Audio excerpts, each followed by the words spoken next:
Oh, wow, loads of space. Flying crow stuff.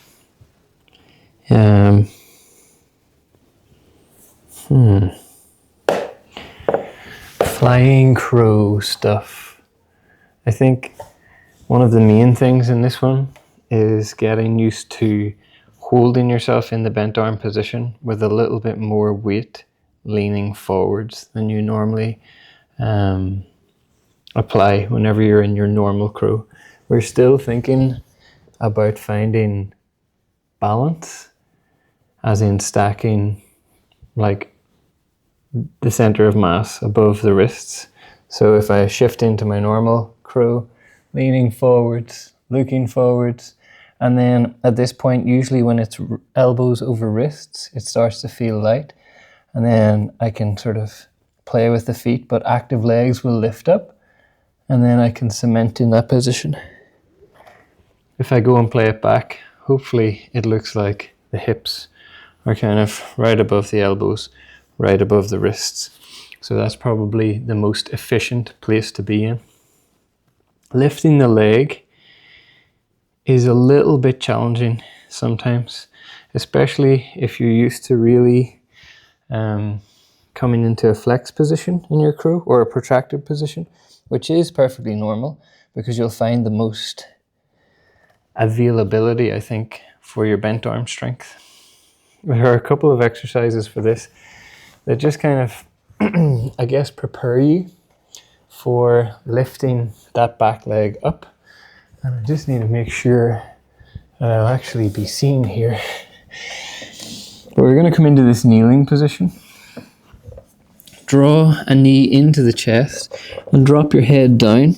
Straighten your other leg out and try to lift it off in that position. So I'm essentially flexed, and then I'm going to try to point that back leg and lift it up and not smash any of the furniture because it's not mine.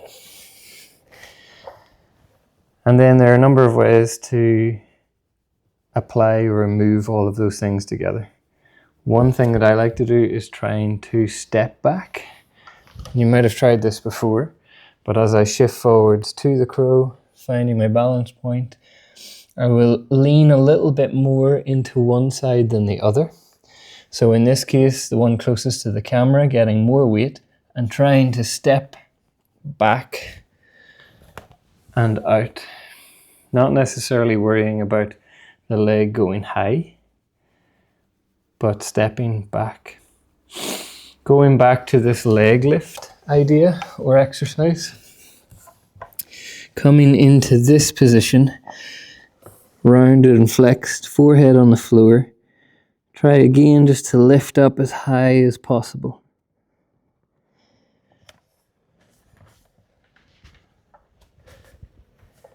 And then channel a little bit of extension in your normal crow. So as I come in, if I'm used to a flex position, I will try to look out a little bit more. And then the shift is that same feeling. It's like I want to pulse or lift that back leg up and hold it up there. It can be quite useful coming from downward facing dog into the flying crow. It might even be fun to try it on a slippery floor with socks. The only thing is, you just have to find your own measurements with it. It's like flying splits coming from, your most comfortable version of downward facing dog. Might leave you a bit short. So occasionally you have to accommodate for the movement that you're going to make and maybe shorten your stance. So I would tend to come to most balances with a slightly shorter stance. So my down dog could be out here, but I'd take a slightly shorter stance.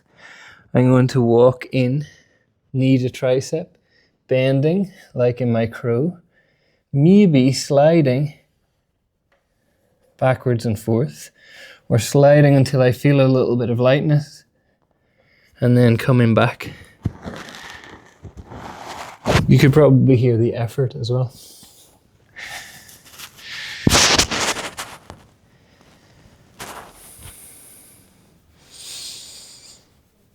if you wanted to connect those pieces together,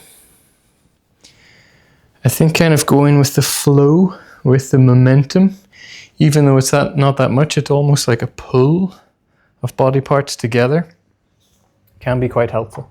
So I'll find my downward facing dog, short stance, because I know that works for me. Right knee to right tricep, lean forward, slide forward, see if I can lift, and come back down. After that, getting the parts together, it's really much like the other balances. The more time that you spend there, the more information you'll gather about how to balance it, including how far to lean forwards, how much extension to bring into your upper body without kind of compromising the bent arm strength, and how much intent to really reach with that back leg. For me, it's quite a lot. I'm thinking about shooting way beyond this room.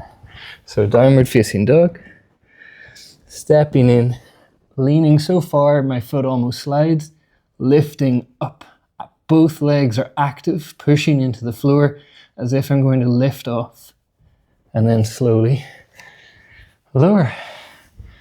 Voila.